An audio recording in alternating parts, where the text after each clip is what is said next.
সেজদায় পরে আল্লাহরে বলবেন, আল্লাহ এই পৃথিবীতে আমি ছাড়া তোমার গোলামের অভাব নাই, কিন্তু তুমি ছাড়া আমার দ্বিতীয় কোনো রব নাই।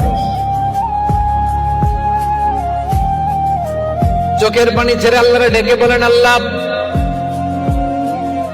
এই জমিনে আমি ছাড়া তোমার গোলামের কোনো অভাব নাই, কিন্তু তুমি ছাড়া দ্বিতীয় কোনো রব আমার নাই, তুমি ছাড়া দ্বিতীয় কোনো জায়গায় চাওয়ার সুযোগ আমার নাই। চোখের পানি ছেড়ে আল্লাহরে বলেন, আল্লাহ কোরআনে তুমি শিখিয়েছো ফরিয়াদীদেরকে কেউ যদি চায় ওই ফরিয়াদীদেরকে বারণ করা যায় না, তুমি কেমন করে এই অভাগা ফরিয়াদীকে আজকে ফিরিয়ে দিবা? চোখের পানি ছেড়ে আল্লাহর কাছে চা, সব তিনি দিয়ে দিতে পারেন। চিল্লায় বলেন ঠিক কিনা?